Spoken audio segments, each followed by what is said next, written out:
To look at the papers now. Let's see what the headlines are across Nigerian newspapers. And I have with me in the studio some of our regulars who help us make sense of the headlines. I have broadcast journalist Funke Treasure here in the studio, as well as public affairs analyst Olade Indiario. Gentlemen of the press, good morning. Morning. There's no lady in the press, isn't it? It's okay. But I know you understand. Right? Yeah, it's okay. Oh, yeah, it's okay. It's okay. What's important is that a woman, for the first time, African, you see, and a woman she had to rub is it the in there. head of the WTO. All right. Bravo. We'll go there. But I think he's not saying anything. He can't say anything. He's not saying Because anything. the excitement is... No, but it's a good thing. It's a good thing. We're all excited. You know why I'm so happy for her? She's a woman who lived abroad for so long. But when you see her, she represents everything African. He speaks English as if she's straight away from the village. Exactly. Whereas my friend's wife saw those band off at the airport too. She didn't fly. She didn't even see the plane. No. By the time she came out of the airport, she had gotten accent. It's all right. Gang. All right, let's hit the headlines now. News Direct is where we start from. Oil crisis. IGP deploys police mobile force, intelligence operatives. That's on the News Direct. Releases helicopter for surveillance, intervention, and stabilization forces. DIG in charge of Southwest, David Folawiyo, to coordinate operations. That's News Direct. Leadership is next. Leadership newspaper says criminal herders are being tried, convicted. Presidency is revealing this. PMB determined to end all forms of insecurity, as the NSA is saying this. And criminals should not be allowed to reap from where they didn't sow. All that on the front page of the Leadership newspaper. From there, let's go to Business Day. Cyber fraud rises 534% as Nigerian banks lose 3.5 billion naira. That's Business Day. The Daily Times is next. It said Nigerians, others hail Okonjo iwela Okonjo iwela's double feat at W.T.O and pledge support. Nigerians, others hail Okonjo iwela's double feat at W.T.O and the pledge support. You know, she is the first female as well as the first African to be DG of the W.T.O, World Trade Organization. Blueprint newspaper. Blueprint is focusing on how still Okonjo iwela on W.T.O job will shape policies to get global economy going again. All right, that's her words there. Will shape policies to get global economy going again. That's Ngozi Okonjo-Iweala there. And then national economy. Nigeria may miss 2025 deadline for ending gas flaring. Nigeria may miss 2025 deadline for ending gas flaring. Okay, that's the national economy. Daily Sun is next. Okonjo iwela, former finance minister, shines. Buhari, Atiku, governors, UK, others celebrate as ex-minister or former minister emerges new WTO DG. She has brought honor to Nigeria. That's the president is saying this. Okay, that's Daily Sun. The Punch newspaper.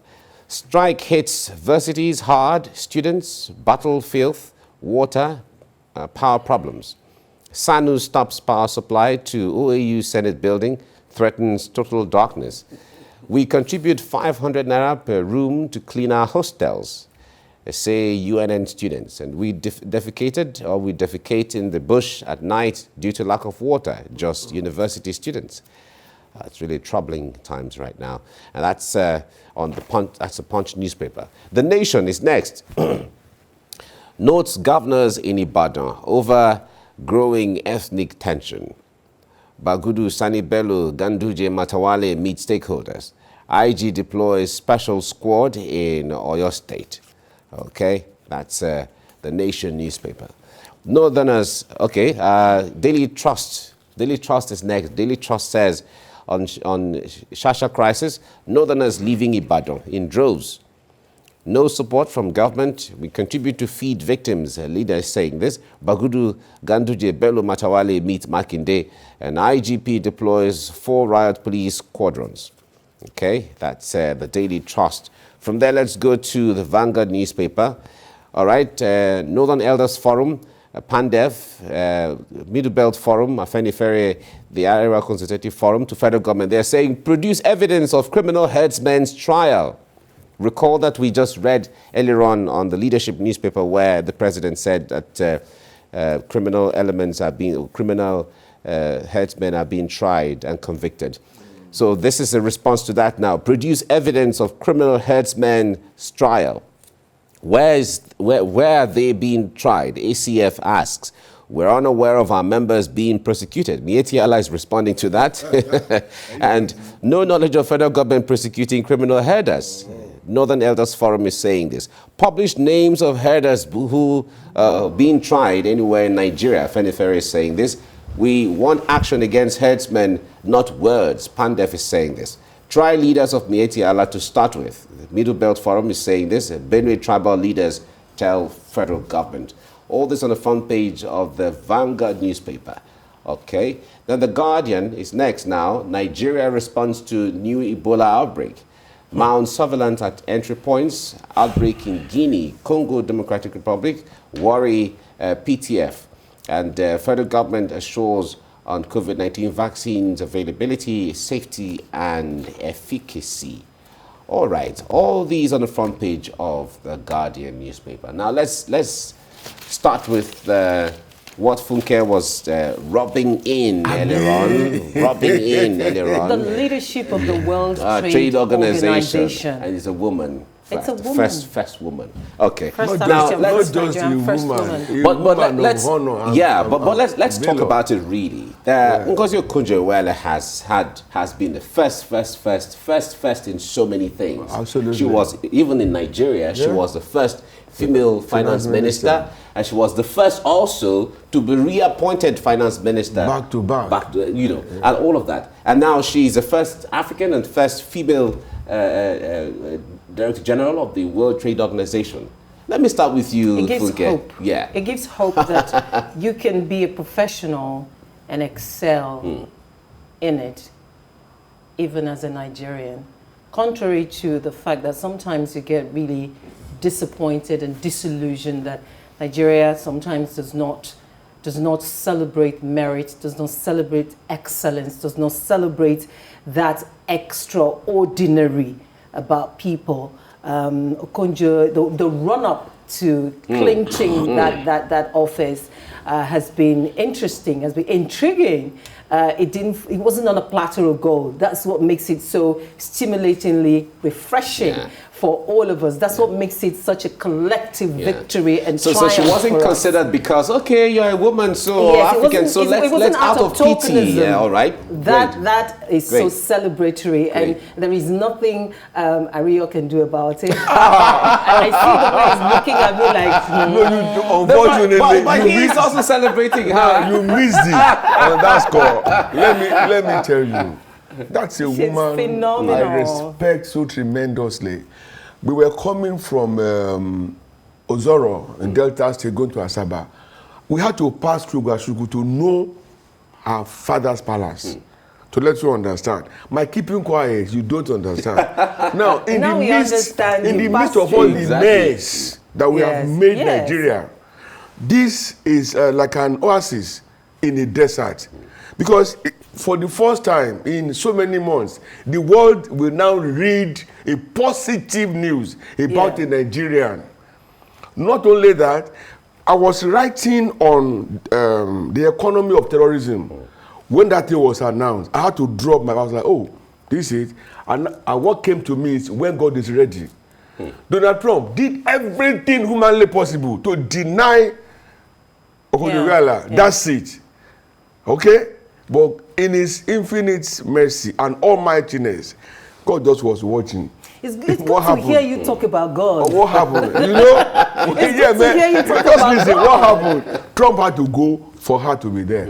It's a lesson of life. A lot of things happen around you don't understand.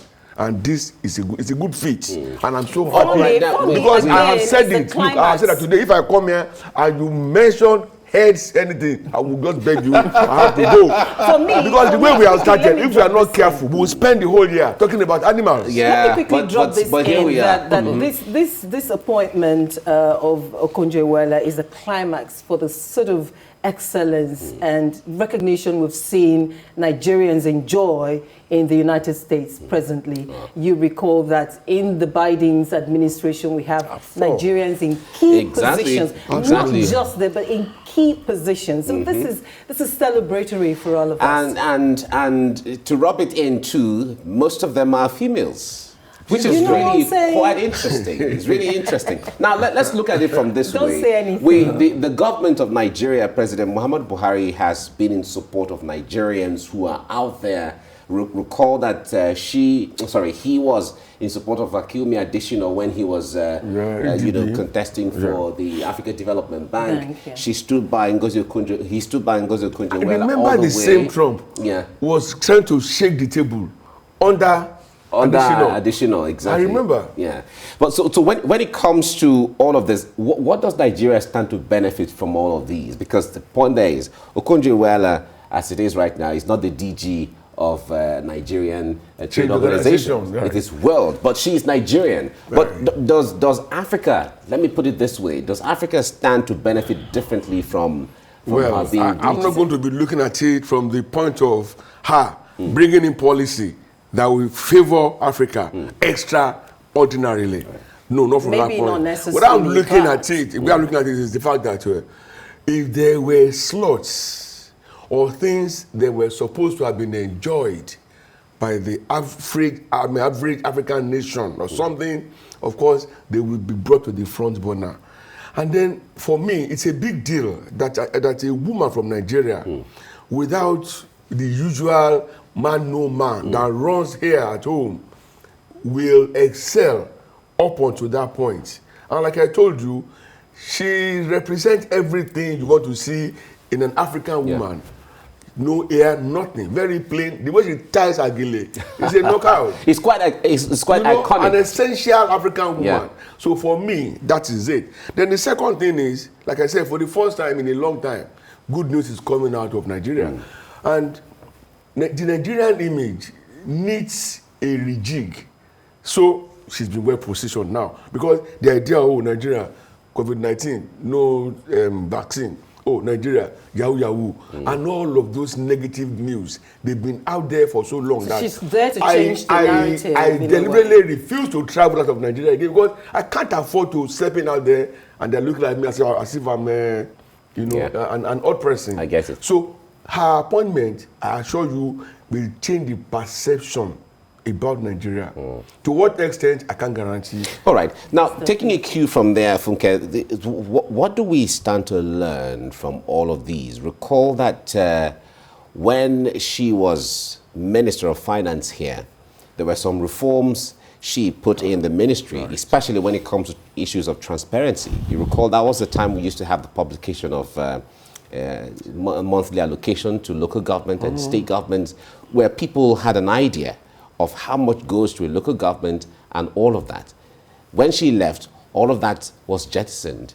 Now, when she was around too, we hear the politics that go back and forth and all of that sometimes stand against, achievements. But when these people go out there to perform, they're excellent and so on. What lesson do we have to learn when it comes to looking at merit? Okonjo Iweala didn't start being excellent yesterday. She's had a track record of consistency in terms of integrity, in terms of performance, in terms of reforms. So when she was Minister of Finance, we saw the definite things she did. I recall that she took, together with the administration then, took Nigeria out of debt.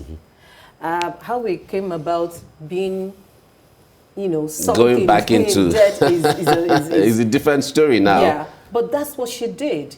And as I said earlier, this is a story of hope in the midst of the despondency that we see today. She's done it before. It tells a story that a particular ethnic group doesn't have to be the ones enjoying appointment all the time. There are other people from other parts of Nigeria who are outstanding and who should be allowed to contribute their quota, their professional excellence, their professional expertise to the well-being of our nation. Ngozi was there here in Nigeria. She fixed things for us. She's continued, she's there now. So this is a lesson to our leaders, the leadership of Nigeria at the moment. Listen to the people tell you about nepotism. Listen to the people tell you to cast your net widely. There are other people, apart from a particular ethnic group, that are fantastic, who can do the job. Incidentally, while the crisis was raging, I was silently wishing they won't appoint her. Why? I was seeing a presidential material in her. She's somebody, if tomorrow she tries to contest the Nigerian presidency, I will put in everything that I have to campaign for. But that's the same way we see presidential material in Adesina as well. Yes. As AFDP. But you see, these are wishes. Will this ever happen in Nigeria? No. Nigerians don't vote for technocrats. What would it take? 2023 gives us a chance, an opportunity now to move away from what has been. And now we won't. We're very critical now in picking people into leadership position. I mean, I'm talking about the presidency. That would be idealistic. The demands of modern day presidency. Idealistic. But when it comes Nigeria to, is not ready for that kind of idea. I refuse to accept as much as I agree, even now, as much as I agree with you. Even now, how many people are registering for APC?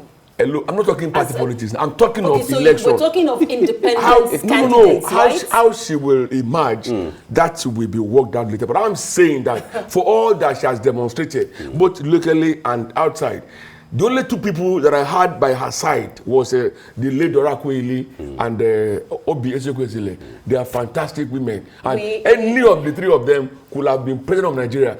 Perhaps it's a time now for us to take that chance. All right. If it's a gamble, let's take it. It won't be a gamble if it happens, but it's Nigeria Okonjo iwela as Nigeria president is a fantastic feat. And I promise you, it will be a new day in Nigeria. All right. But by 2023, she will still be DG. Who says we cannot have to come home? I will not come if I were her. Who says we can't? I won't. Politics is quite slippery. But the point there is you leave WTO DG to come. What if she doesn't win? Let me give you a small window. Okay. Last Saturday, on Friday night, there was heavy police presence at Lekki. And I was like, do we have to go this route? Right. Saturday came. And all over social media, some were abusing people. Don't go, don't. Say, look, allow. The constitution says you can protest. They couldn't hardly make it peaceful. But guess what? Some people, they still came out, despite seeing that massive show of force and power. That is the emergence of citizen power in Nigeria. Before, it's not like that. Now it has emerged. And they're saying again that if they call for protest again, they will still come out. That means things are changing. So the era of Baba Sokpe or somebody sitting down somewhere and imposing a candidate is gradually fading out. If there's a groundswell of opinion, if more of me, more of you, more of her are saying, let's try Ngozi or Adesina, for instance. They are fantastic material. Well, all right. We can try Adesina, but we have to start by going to register as party people and then being involved. And then we have to work very hard. We have to work very hard at changing the structure on ground at the moment, and then recruit more people and get the middle class to start voting. Because without that, it's not going to happen. In my opinion, I think we just have the additionals and the Okonjo iwelas and the others as prominent people. We still have amongst even the people here. There's so many additionals that we are not seeing, that we have not discovered. So many there was a guy we haven't discovered. I can't remember his first or second. It's Adu. It's another cerebral Nigerian. If you ever met him, and a lot, because I move around from one TV house to another radio house, you meet young Nigerians with brilliant ideas who can think through issues. It is high time they are allowed space to perform, to function. Well, in politics, we understand power is not served a la carte. It's not. So when it comes to the issue of allow, I wonder how that is going to... Considering where we are, considering where we are, we should begin to think of changing the way we play the game. Yeah, and it starts from the people as well. I agree. Yeah, because it's not enough to go and register as a party member. If you register as a party member and then you're not given space to display your capability or to even elucidate what you can do, you just remain in the backwaters. Okay, now let's we need to change the structure. Yeah. So as we leave that now, let's briefly touch the story on the Leadership newspaper and then on the Vanguard newspaper. Seem to send a message and then send a reply. Now, Leadership newspaper says criminal herders are being tried and convicted. The presidency is announcing this based on what this headline is saying. And then on Vanguard, the Northern Elders Forum, PANDEF, Middle Belt Forum, Afenifere, Arua Consultative Forum are telling the presidency or federal government produce evidence of criminal headsmen that are being tried. See, I go with the Vanguard report. Why? That PANDEF, Afenifere, and more importantly, Northern Elders Forum, who have the same position on that report, tells you that they are saying the truth. As well as Arewa Consultative Forum. God bless you. That's another very credible Northern Forum. The point is, we've been treating criminal headsmen, whether they are American headsmen, Yoruba headsmen, or wherever, with kid gloves. And I'm not for it. Today in Nigeria, as we are talking, somewhere within this place called Nigeria, people are being mindlessly murdered, farms are being destroyed, women are being raped. So beyond bringing lies, deceits, and evil machinations into governance, we demand open situation whereby I don't have to look for the information to find it that 10 have been tried and then they're going to be shot. I saw a report yesterday where a man was condemned to death for killing a headsman. And the guy said in his own narrative now that the headsman was going to kill him. Yeah. But in defense, he turned the table. Now, but you look at that, where do you go from there? And that is why there's this general thinking that the president, now not the presidency, the president himself is in support or he has some support for headsmen. We should not be. I know that he also has cattle, no doubt, but it's not a crime. He's a businessman, right? But at the same time, the office he's occupying makes him numero uno, the number one man in Nigeria, and the father of everybody. This idea of I belong to nobody, whatever, it doesn't sell. You must demonstrate that you are our father.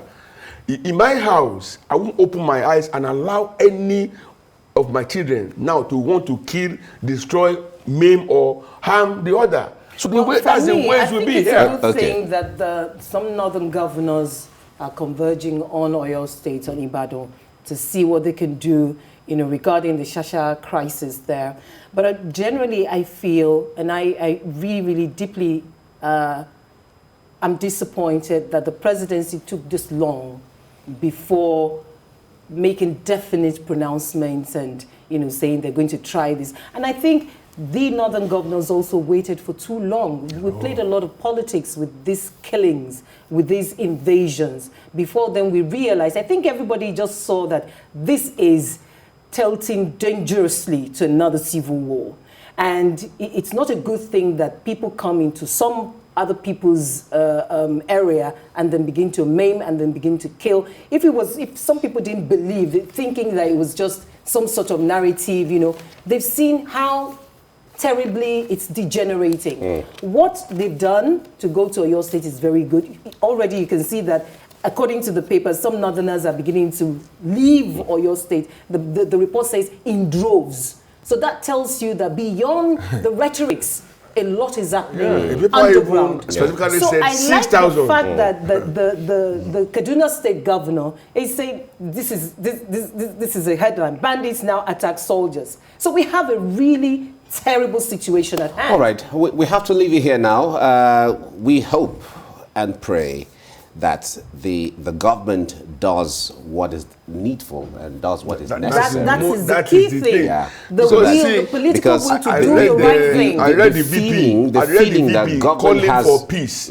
yesterday, and I said, you don't call for peace. you- You facilitate peace. Exactly. You make things happen. Decisive, The talk shop sustainable is action. over. That's Exactly. what Enough we're of seeing grammar. now. The talk shop is over. The feeling that government has our back has to be, be on the front burner or on the minds of every Nigerian. That feeling that government and has very our back. strong out there. Just the same way an American will feel anywhere. But let's leave it here now. Thank you very much, Funke Trasher, for your time on the program. Is it 30 minutes already? It's over 30 minutes. I've been telling you guys, I can pay Thank for you your very time. much. I do. I don't fancy I this. do. We're going to have your time soon on that. Thank you so much.